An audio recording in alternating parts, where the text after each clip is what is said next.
Cuando hay tosis palpebral y es bilateral, hay una enfermedad que se llama miastenia gravis. En la miastenia gravis, que es una enfermedad autoinmune, ¿no? Se produce una pérdida de la acción voluntaria del músculo. Y como el músculo que más trabaja son los músculos de la pestaña, ¿no? Que está pestañeando todo el tiempo, entonces rápidamente se agota y los párpados se caen. Cuando vemos a una persona que tiene eso, tiene lo que se llama signo del astrónomo. ¿Por qué signo del astrónomo? Como se le han caído los párpados, solamente ve por la parte más abajo.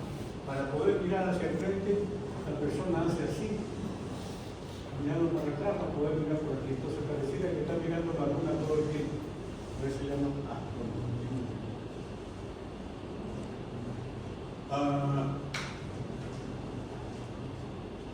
Ya hemos visto, cuando vimos edema, recordemos edema, hay tres tipos de edema: edema generalizado, edema secundario y edema localizado.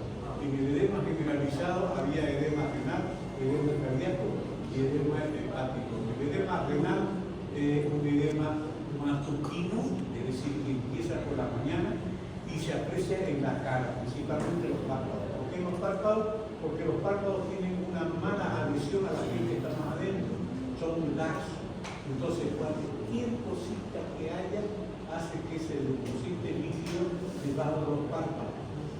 Ustedes han de haber visto cuando hay una comida copiosa y nos acostamos a dormir un ratito, una siestita, y nos despertamos, estamos con los ojos hinchados, con los pocos, decimos, no, los pocos, están los cojudos, estás dormido bien. Entonces eso basta para que se produzca un edema de párpado. Por eso dice, por ser laxo se denomina fácilmente. En el síndrome nefrótico es bilateral y matutino, y después tenemos el mixedema hipotiroideo, que ya le he hablado del mixedema. El mixedema no es un edema, aunque parece ser edema, pero en el mixedema no hay depósito de líquido, agua y sales, como sería un edema. El edema se dice depósito de líquido, agua y sales. En el mixedema hay un depósito de mucopolisacáridos, producto de la mala gestión de la hormona tiroidea. Eso es músculo polisacárido, se acumula debajo de la piel y se ve la piel hinchada, pero no es edema. Por eso se lo llama a veces pseudoedema. Cuando el edema es de causa local es asimétrico. Por ejemplo, que tengamos un orzuelo, un chalacio, ya vamos a ver qué son esos. El ojo está formado, esto lo he sacado de Argente Álvarez y lo he sacado así para que los que no tengan Argente lo vean y se preocupen más por la biblioteca y por ahí le sacan una foto a esta parte. O esto lo va a subir, el doctor lo va a subir al grupo. Párpado. El párpado está compuesto por piel, conjuntivo y músculo, tanto liso como estriado. Su función es distribuir las lágrimas sobre la superficie del ojo, evitar la cantidad de luz que penetra en él, protegerlo de los cuerpos externos. Las pestañas se conectan a las afueras, desde borde dando los párpados. Cuando se inflama un folículo piloso de esos que salen, por donde salen las pestañas, tenemos una patología que en Campañón, ¿nadie sabe cómo se llama? ¿En Campañón? Suso. Es una inflamación de la glándula del folículo piloso.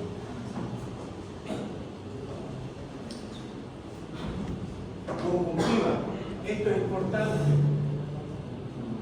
Casi no nos acordamos de la anatomía del ojo, o sea que aquí es importante para recordar la anatomía del ojo. Dentro de la anatomía del ojo, debajo del párpado y por encima de la esclera está la conjuntiva. ¿Qué es la conjuntiva? La conjuntiva es una fina membrana que cubre casi toda la superficie anterior del ojo y la superficie palpebral que contacta con el globo ocular, protege al ojo frente a los cuerpos extraños y a la desecación. Si hacemos un dibujito,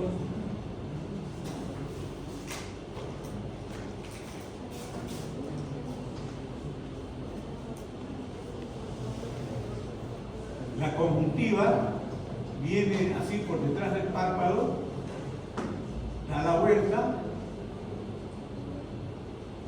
y viene hasta ahí. Porque aquí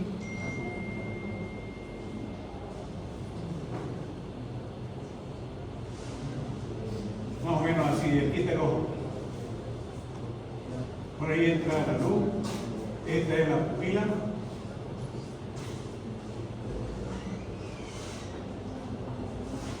Este es el iris. Este es el cristalino.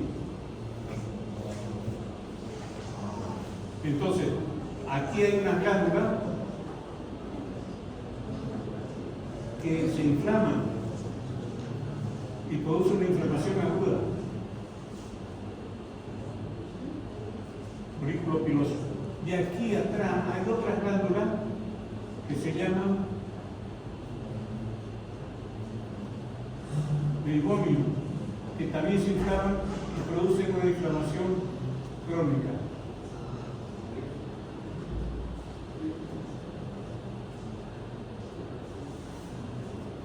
Ya lo vamos a ver en dibujito.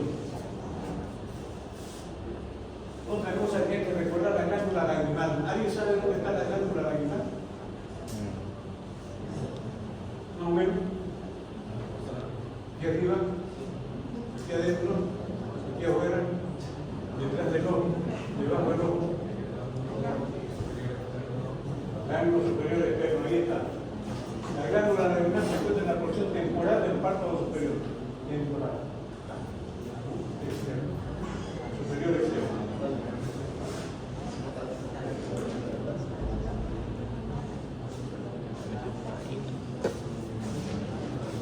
Ahí está lo que quise dibujar.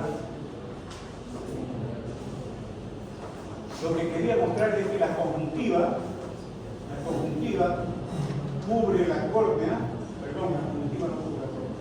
La conjuntiva cubre el bulbo, la esclera, da la vuelta y sigue, está pisando la parte del párpado y se llama conjuntiva tarsal y la otra se llama conjuntiva vulvar. Las pestañas, entonces quitan las glándulas que se inflaman y las otras están acá, las glándulas de Meibomium, que producen un granuloma crónico. Aquí está la glándula lacrimal en la parte externa y superior del ojo. Vuelca sus lágrimas, las lágrimas las esparce el cristalino y se recuperan por los puntos lagrimales superior e inferior, van al saco lagrimal, conducto lagrimal y van hacia los torrentes de la nariz. Esto de aquí es el iris, esto de aquí es la esclera, que está tapizada por esa membrana transparente que es la conjuntiva, y donde se une la esclera con el iris se llama limbo. Y la conjuntiva llega hasta el limbo. Jamás la conjuntiva pasa por encima hacia la córnea, nunca. Si pasa por encima hacia la córnea, es que algo muy serio está pasando a nivel del ojo. Acuérdense que toda esta parte tiene que ser para facilitar la visión. La luz que va a entrar por el agujero hacia el cristalino que está detrás y hacia el fondo de ojo que está al final. Ya con una foto, canto medial, canto lateral, párpado inferior, párpado superior, esclera, como dice aquí, cubierta por la conjuntiva. Y la conjuntiva es donde transcurren los vasos sanguíneos. Hemos escuchado hablar de conjuntivitis, ¿no? Es muy común la conjuntivitis, es la inflamación de los vasos sanguíneos de la conjuntiva. Y el limbo, la unión de la esclera, la parte blanca, con el iris, la parte oscura, que es ahí donde se dan los colores de los ojos. La glándula, los conductos lagrimales, el saco lagrimal, el canalículo, hasta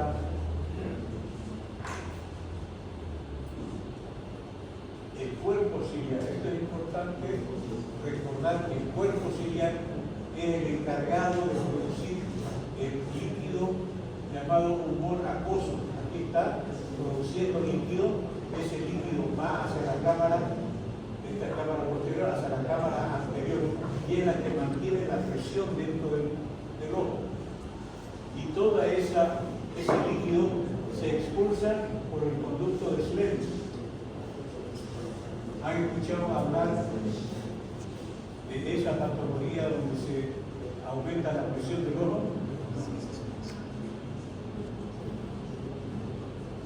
Hay una patología que se llama glaucoma. Glaucoma, hay dos tipos de glaucoma, un glaucoma agudo y un glaucoma crónico. ¿Y en qué consiste? En que se tapa este canal de Schlemmel, se tapa y el cuerpo ciliar sigue produciendo líquido. Cada vez a mayor presión, cada vez a mayor presión, cada vez a mayor presión, y va apretando todo esto hacia atrás y comprime el nervio óptico y la persona queda ciega, nada más que porque se tapó ese canalcito que es tan minúsculo, ¿no? Entonces se llama glaucoma.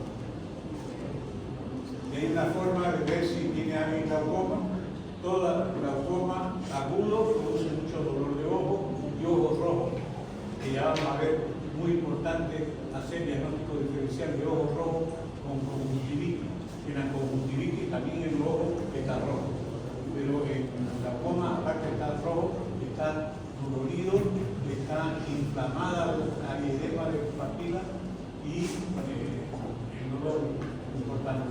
En el glaucoma crónico no hay dolor, entonces hay cambio en la visión que tiene el paciente, tiene que decirlo, y nosotros podemos comprobar la presión del globo ocular comparándolo con la presión de la punta de la nariz. Así hacemos, y tiene más o menos el mismo toque, la punta de la nariz con el globo ocular. Otros hacen presión en ambos globos oculares. Si uno se nota duro como piedra, entonces no hay excusa. Entonces este es el cuerpo ciliar, es un tejido circular que rodea el cristalino, contiene fibras musculares llamados músculos ciliares. Esos músculos ciliares son los que estiran o encogen el cristalino para permitir lo que se llama acomodación. Ya vamos a ver que hay un reflejo que se llama reflejo de la acomodación, y hay otro que se investiga que se llama reflejo de acomodación y convergencia, que es cuando ponemos cualquier objeto a lo lejos y después se lo ponemos cerca. Lo que tienen que hacer los globos oculares convergen y el cristalino se acomoda. Eso no lo vemos, pero el paciente lo nota porque es lo que le da la calidad de enfocar.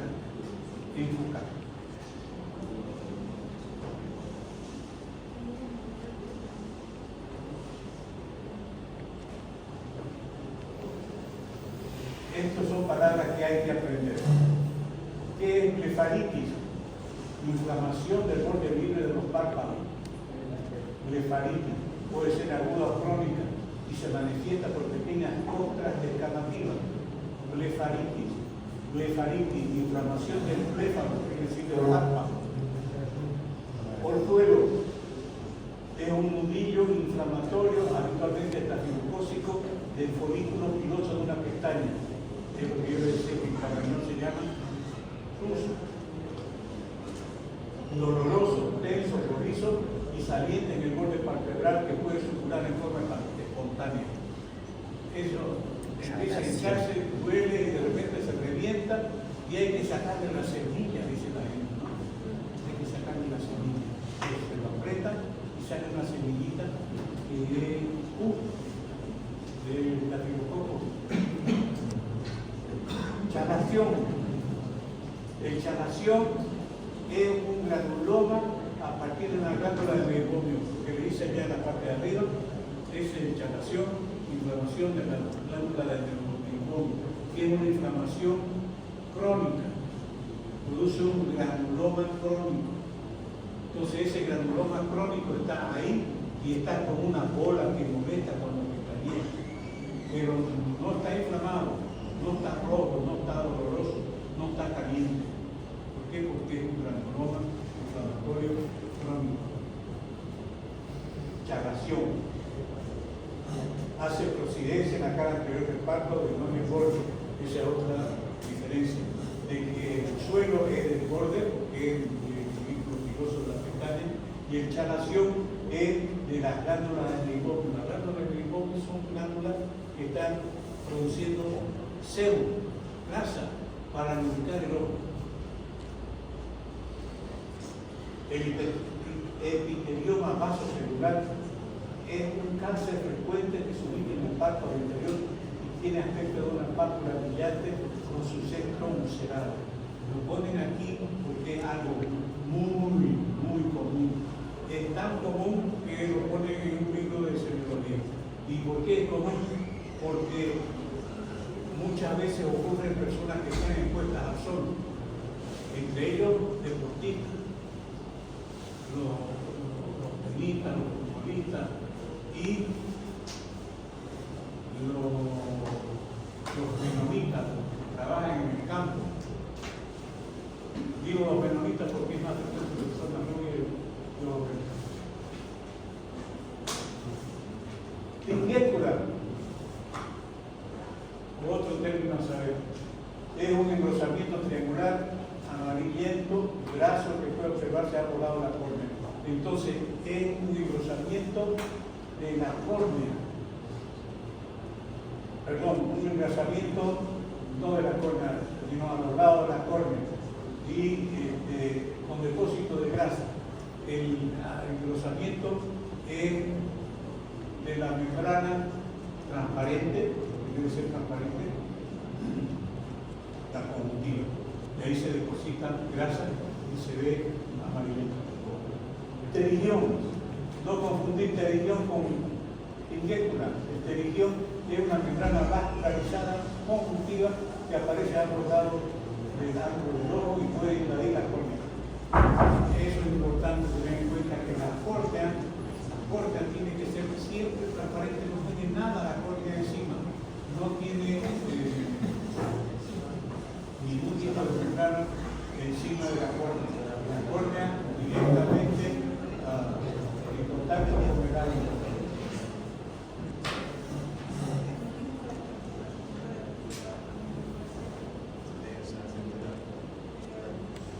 El pterigón puede invadir la córnea y puede deformar la pupila, por eso esto se opera. El pterigón se opera, la tinguécula, si quiere se opera, pero es más que todo porque se ve feo, pero no porque produzca un mal. En cambio, el pterigón sí puede deformar la pupila. Xeroftalmía. Hay algunas enfermedades que tienen disminución de la producción de lágrimas. Y xeroftalmía se llama enfermedad del ojo seco. Xeroftalmía, enfermedad del ojo seco. Por hiposecreción lagrimal con escozor produce una queratoconjuntivitis. Querato es la córnea, conjuntivitis es de la conjuntiva. Entonces hay una inflamación tanto de la córnea como de la conjuntiva. Queratoconjuntivitis seca, que junto con la xerostomía, hiposecreción salival, constituye el síndrome de Sjögren. Eso también lo pregunto. Queratoconjuntivitis con producción disminuida de saliva, que es la xerostomía, constituye el síndrome de Sjögren. Ese síndrome de Sjögren acompaña muchas enfermedades inmunitarias. La esclerótica cubierta por la conjuntiva ocular puede presentar la esclerótica. Ya estamos hablando de la parte blanca que cubre, está cubierta por la conjuntiva. Puede presentar inflamación generalizada de los parche como la escleritis reumatoidea, coloración azulada en las progenes imperfectas, manchas de cruz o desarradas debido al cúmulo pigmentario, enlace no específico, ya no lo pregunto, ni la dato, solamente epiescleritis. ¿Qué se llama epiescleritis? Inflamación de la esclera. ¿Qué es la esclera? Los blancos del ojo.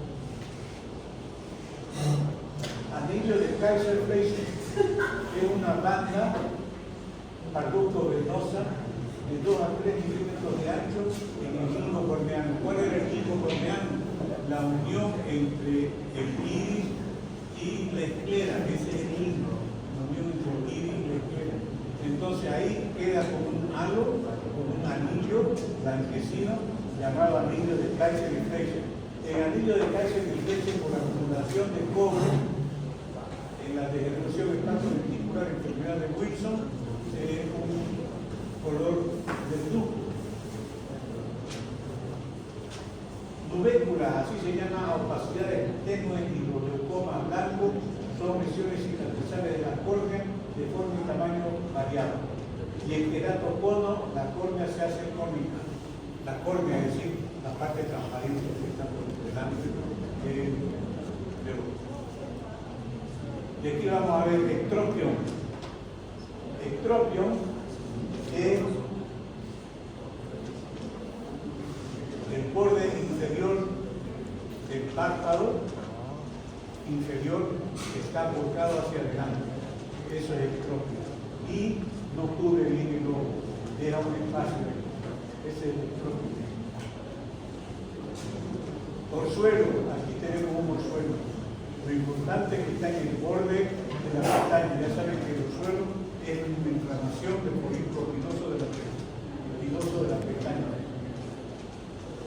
Santelasma son depósitos de colesterol que se dan en algunos pacientes mayores, a veces en pacientes que tienen trastorno de líquido. Santelasma. Placa amarillenta sobredotada en la parte nasal, según los ambos párpados, no son necesariamente como divididos. Chalación. Aquí está chalación. Granuloma a partir de la glándula del limón en la cara anterior del párpado. Ya saben que es un granuloma crónico, no inflamatorio. Conjuntivitis. La conjuntiva está todo esto aquí, conjuntivitis. Y cuando hay una conjuntivitis hay un enrojecimiento con inyección conjuntival y vasodilatación. Los vasitos se dilatan y se hacen notorios, se pueden ver. Normalmente esto es blanco, no se ve porque no está inflamado. Pero cuando hay una conjuntivitis se inflaman, se dilatan los vasos y se puede ver ojo rojo. O secreción serosa, mucosa o mucopurulenta, dependiendo quién esté ocasionando. Si es una bacteria, purulenta. Si es un virus, seroso. Hemorragia subconjuntival. Aquí tenemos una hemorragia subconjuntival. Área rojilla, que luego se torna amarillenta y desaparece sin ningún signo. Generalmente es intrascendente, producida por un aumento brusco de la presión venosa. Eso es producto de una vena que se ha reventado. ¿Cuándo se puede reventar una vena? Cuando tosemos, cuando pujamos, cuando la mujer tiene problemas en su embarazo y le aumenta la presión, se revientan esas venas y se ve ese depósito de sangre, pero es totalmente inocuo, no produce más que impresión al que lo mira. ¿No? Entonces fíjense que aquí nomás llega todo, no puede pasar a la córnea. Esta es la córnea, la pupila, detrás de la pupila está el cristalino y esto es el hilo. Ese es el hilo. ¿No? Hasta ahí puede llegar todo, después del hilo nada. Pinguécula, aquí está la pinguécula. Engrosamiento triangular amarillento, grasoso, en el lado de la córnea, no patológico, aparece con la edad. Esto avanza pero llega hasta aquí nomás, no invade la córnea. Algunos dicen cuando ven esto muy amarillento pueden confundirlo con pterigio. Pterigio, aquí está el pterigio, vean cómo avanza y está invadiendo aquí, está invadiendo la córnea y puede modificar la pupila. Entonces esto es patológico y hay que operarlo lo más rápido que se puede. Entonces el pterigio, no confundir con piquécula. Piquécula es inocuo, pterigio es patológico. Es una membrana vascularizada conjuntiva que aparece en ambos ángulos del ojo y puede invadir la córnea y deformar la pupila. Eso es lo que hay que evitar. Ojos rojos. Aquí tenemos varios ojos rojos. Ojos rojos en realidad es un capítulo que lo vamos a ver con más detalle. Pero aquí tenemos ojos rojos por glaucoma agudo. Ya saben que el glaucoma agudo es sumamente doloroso, dolor intenso, no presenta secreción. Aquí está edematizada la córnea, está opaca porque está edematizada. Aquí los vasos sanguíneos están dilatados en forma radiada, hay náusea y vómito. Y la pupila está en midriasis. Miren aquí de grande que está la pupila. Midriasis, o sea que la córnea está opacada.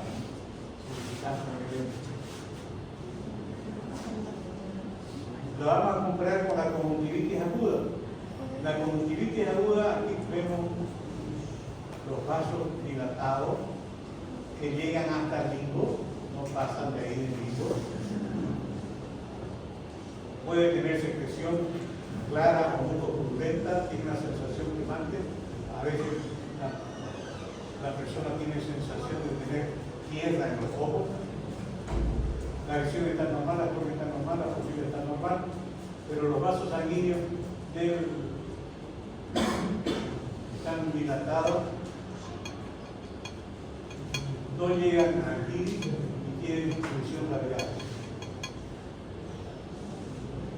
Y esta es la que hemos visto, que se revienta una vena y se produce hemorragia centralizada entre la conjuntiva y la esclerótica, entre la conjuntiva y la esclerótica. Y en realidad un microhematoma, que va a seguir la evolución común que sigue la degradación de la sangre. Es decir, esto se va a volver después amarillo verdoso, hasta que se consuma. Iridociclitis, regular o mala la visión, puede estar edematosa la córnea y la pupila está en miosis. Y esto está en miosis y esto está en midriasis. Vasos sanguíneos dilatados alrededor del iris en forma radiada. A veces nos tenemos que guiar con todas estas señales para poder llegar a la identificación de la patología. Ojo con el glaucoma agudo. En el glaucoma agudo la pupila se dilata y la córnea se torna opaca y nubosa. Pupila dilatada, la córnea se torna opaca. Se observan vasos dilatados alrededor del iris que se disponen en forma radiada. Aquí no da para mirar el iris y los vasos en forma radiada. No aparece secreción, el dolor es intenso, la visión está disminuida y requiere tratamiento urgente. ¿Por qué el tratamiento urgente? Porque si no va a quedar ciega la persona y va a quedar ciego para siempre. Y eso se trata con una gotita, en emergencia con una simple gotita, y después tiene que ir a una cirugía, eventualmente sigue por conducto estrecho. Discoria. ¿Qué es la discoria? ¿Se acuerdan qué es discoria? Anisocoria. Isocoria. Lo mismo, un lado más grande. Niño, isocoria, ¿qué significa? Las dos pupilas iguales. Pupilas iguales. Anisocoria. Una pupila más grande. Pupilas diferentes. Discoria. Pupila deformada. Entonces esta, en vez de ser redonda, se ha deformado.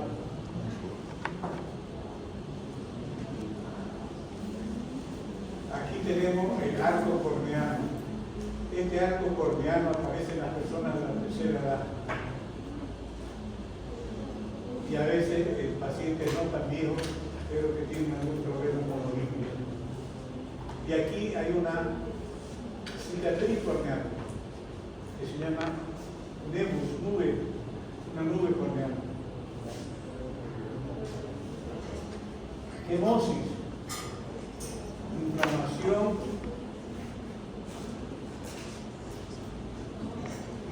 fíjense cómo está hinchado, inflamación de la conjuntiva vulvar. Ya saben cuál es la conjuntiva vulvar. Esa membrana que tiene que ser transparente, que alberga los vasos sanguíneos y está prendida a la esclerótica, a la parte blanca del ojo. Entonces, cuando se inflama, se llama quemosis, el edema inflamatorio de la conjuntiva vulvar. Quemosis.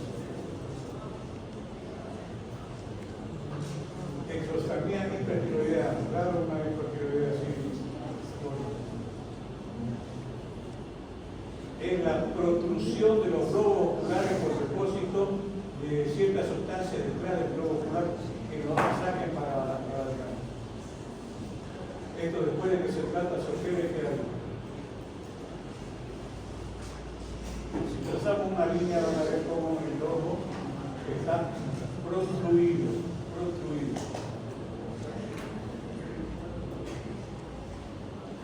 Aquí, si miramos, entonces vamos a ver que hay una ptosis palpebral. Fíjense dónde está el borde superior del párpado superior. Cómo llega a tocar un poquito el iris, pero aquí llega hasta la pupila. Entonces aquí hay una ptosis palpebral. La ptosis palpebral, cuando es de los dos ojos, los dos están así, se llama, ¿se acuerdan que le decía? Posición de astronauta, ¿no? Me parece que está mirando el cielo, pero está mirando por debajo de los párpados. Síndrome de Horner, anótenlo porque eso lo vamos a repetir mucho y siempre está en los exámenes. Siempre está en el examen síndrome de Horner. Hay una ptosis unilateral por parálisis del sistema nervioso simpático. Síndrome de Horner, parálisis del sistema nervioso simpático. También puede haber una ptosis por daño en el nervio oculomotor, en el tercer par. Parálisis del tercer par también produce ptosis. Y tiene otras causas. Aquí en inglés dice ptosis es una caída del párpado superior. Las causas incluyen miastenia grave, daño al nervio promotor y daño al nervio simpático, síndrome de Horner. Un músculo débil, tejido relajado y el peso de una grasa herniaria puede causar ptosis en hígado. Ptosis también puede ser congénita.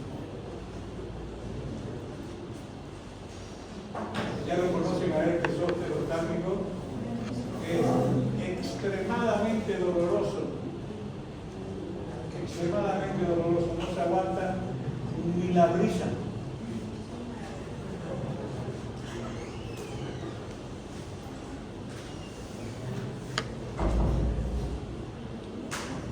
Bueno, aquí para ver el quiasma óptico, fíjense cómo se divide este de acá.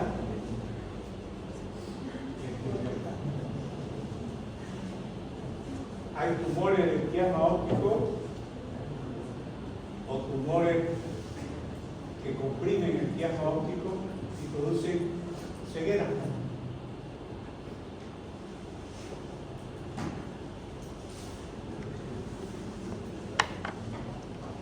¿Alguna pregunta?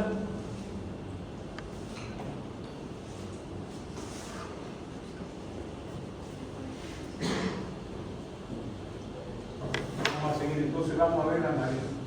La nariz también tiene que ser simétrica, no tiene que tener desviaciones ni del septo, ni el tabique nasal.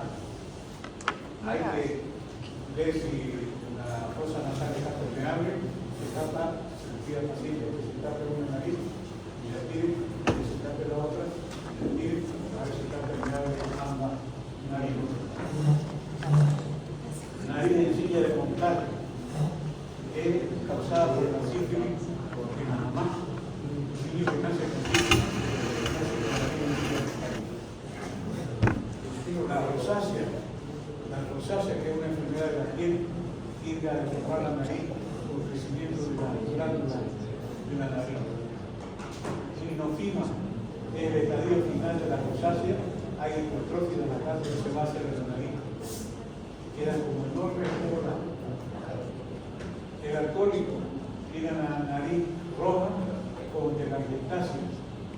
Lupus eritematoso sistémico presenta una máscara eritematosa ascosa, extendida a las mejillas, en alas de mariposa. La nariz, lo más frecuente es tener rinitis. ¿Qué es la rinitis? Una inflamación de la nariz, generalmente de causa alérgica. Las rinitis alérgicas son muy frecuentes, puede ser también rinitis por virus, que también son muy frecuentes. Las rinitis con el tiempo producen pólipos nasales que se los ve y se los observa. Las depresiones estadísticas, muy frecuentes en los atletas, sobre todo los que hacen artes marciales, boxeadores, con golpes en la nariz, se desvía el tabique. Eso se opera para corregir, porque la depresión del tabique trae consecuencias respiratorias. Perforación, algo que produce perforación del tabique de la nariz, es la costumbre de inhalar cocaína. Eso que misma cocaína se les perfora el tabique. Sinusitis, inflamación de los senos paranasales y nasales. Rinorrea,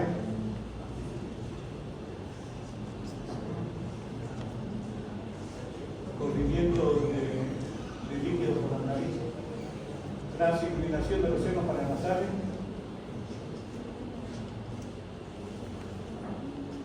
Aquí, por ejemplo, se apaga la luz, se pone una fuente poderosa de luz y se ve la transiluminación de este seno, que aquí es el seno maxilar, acá es el seno frontal. Si está con edema, entonces va a haber una diferencia entre el sano y el enfermo. Lo mismo acá. Ausencia del tabique nasal por inhalación crónica de cocaína.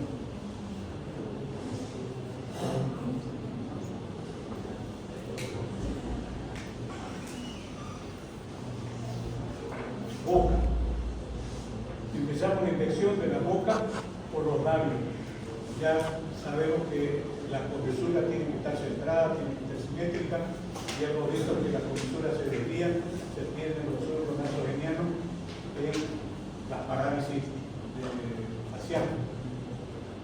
Los labios pálidos en anemia, rojo azulado en la cianosis, con vesícula de gran simple, o el chancro epilíptico.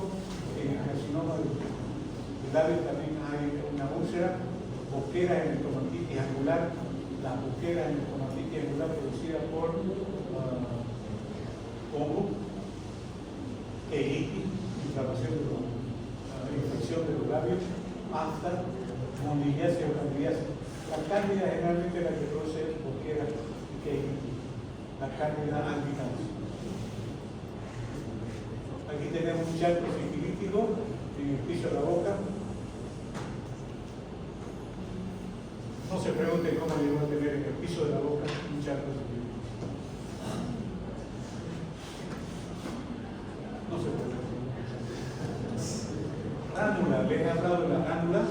¿Se acuerdan que hay una glándula salivar que tiene un conducto externo que se libera aquí al lado de los fundillos? Cuando se obstruye ese conducto del externo por un cálculo salival, se forma una tremenda Parece una inflamación, pero es un enorme saco lleno de saliva. ¿Por qué? Porque se ha obstruido el orificio de salida de la saliva. Entonces, y eso sucede muy rápidamente porque producimos mucha saliva, más o menos 1 litro de saliva al día. Entonces, rápidamente está con esa bola debajo y como uno es mal pensado, siempre piensa que lo primero que va a ocurrir es que es un cáncer. Y uno va al cirujano. Y si es un cirujano más pensado, también está operando. Pero eso se soluciona simplemente echándole limón a la boca. Una vez que abre la boca, se le chorrea limón. Entonces el limón produce una contracción tan fuerte de las glándulas parótidas y las glándulas salivales que lo expulsa al cálculo. Y si no lo expulsa, con un alfiler debidamente hacia agua, se amplía un poquito el orificio de salida para que salga. Si no, hay que operar. Si es grande, hay que operar. Carcinoma de labio inferior, que es épulis. ¿Qué es el épulis? El épulis es una tumoración localizada en las encías. Es un tumor inflamatorio. Pero en raras ocasiones es neoplásico. El épulis, por definición, es inflamatorio.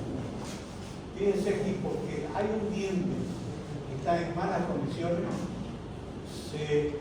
la encía se crece como tumoración de inflamación aguda y eso es el épulis. Para curarlo hay que curar la caries. Amigdalitis cutácea, fíjense de grande que está la amígdala. Enorme, esta es una de las pocas indicaciones que hay de cirugía de amígdala, cuando son cutáceas y muy grandes. Lengua saburral, ¿saben lo que es la lengua saburral? La saburra es esta placa blanquecina que aparece en la lengua, se llama saburra. Y la lengua saburral aparece cuando la persona, por alguna razón de su enfermedad, no come, no está comiendo, entonces se acumula ese depósito sobre la lengua. Cuando el médico le dice, abra la boca y saque la lengua, es para ver si está húmeda la lengua y si está saburral. Si está saburral la lengua, quiere decir que no ha comido en estos últimos momentos, no ha comido. ¿Por qué? Porque cuando comemos la comida con la lengua la hacemos dar vuelta y así vamos limpiando, vamos sacando todos los detritos que tiene la lengua en su cara superior. Macroglosia por angioma de la lengua. Hay un angioma aquí. ¿Qué es un angioma? Un tumor de vaso sanguíneo. Un tumor de vaso sanguíneo. Entonces aquí está el tumor de vaso sanguíneo. Se puede operar, pero hay que ver en qué condiciones queda la lengua, porque si le saca un pedazo de lengua va a haber algunas palabras que no va a poder pronunciar. Las glándulas parótidas. Siempre que veamos los lóbulos de la oreja apartados de la cara, quiere decir que las glándulas parótidas están inflamadas. Acuérdense que hay una enfermedad que se llama papilitis o papera.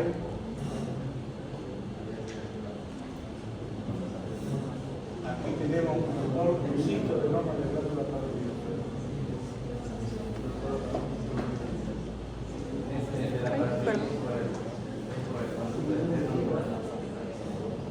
La parotiditis es generalmente por una infección viral.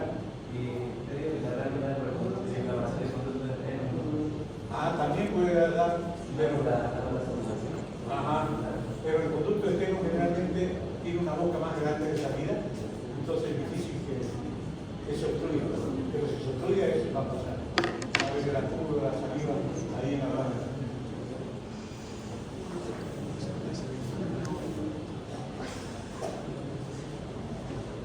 Esta es la forma de la oreja.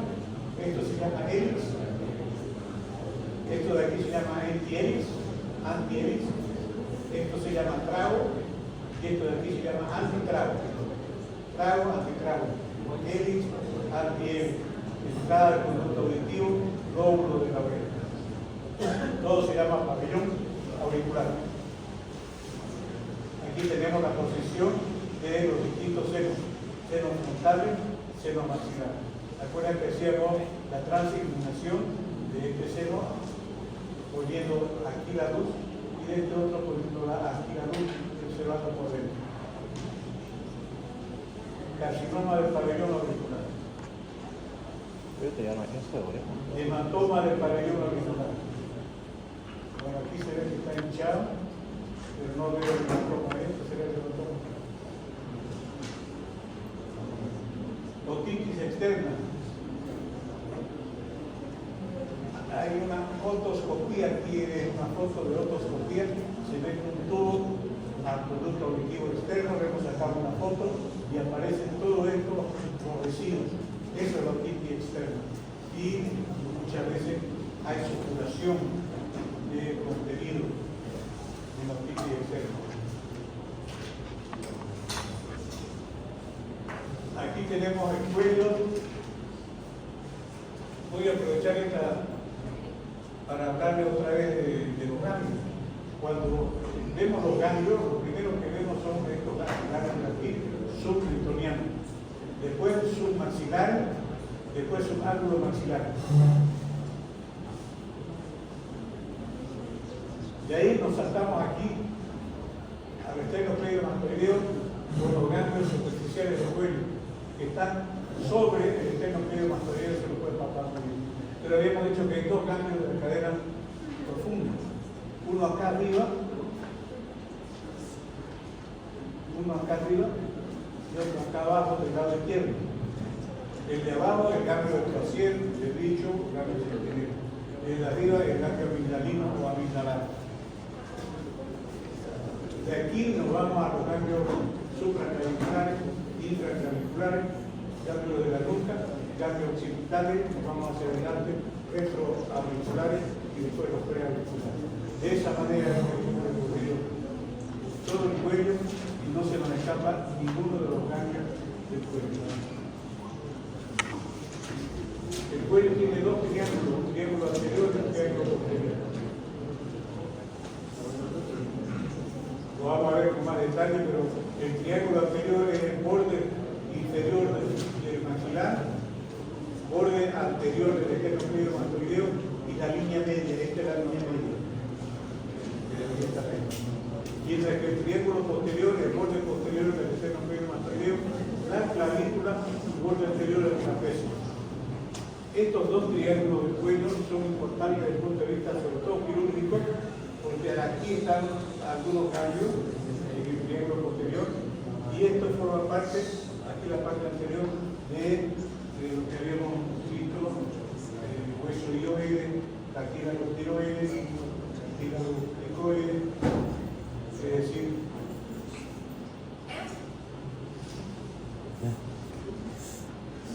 no he dicho nada, ¿no?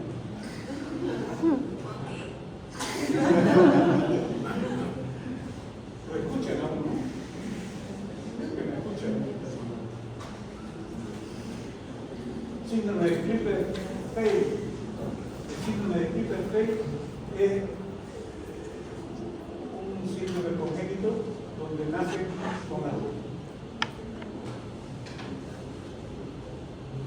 con la vértebra soltada y el cuello con unas aletas sin cuello.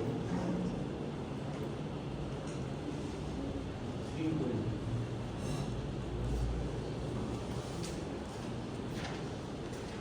Palpar tiroides. Se palpa con la yema de los dedos. Índice y medio. Generalmente hay dos maneras de palpar la tiroides. Una por delante, el médico delante del paciente y otro médico por detrás del paciente. Hay que saber a las dos porque a veces uno tiene más facilidad palpando desde atrás. y otros tienen más facilidad pasando que de uno. Pero desde atrás, la maniobra de que va, con una mano se empuja para que del otro lado la glándula construya y esta mano una parte. No le enseñó, pero hay una mnemotecnia, silitacón, remosén, para estudiar todo lo que palpamos. Situación, límite, tamaño, resistencia, movilidad, sensibilidad. Todo lo que hay que decir de lo que se palpa, sea un ganglio, sea una tumoración, sea una glándula.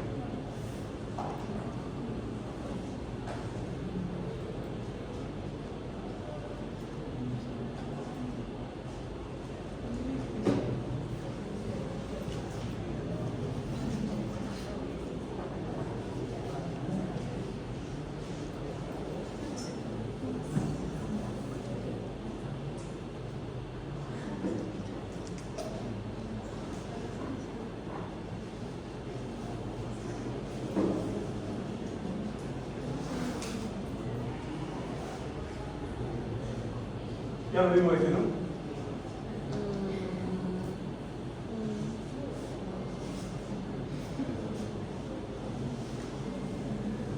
Así. Creo que no lo vimos.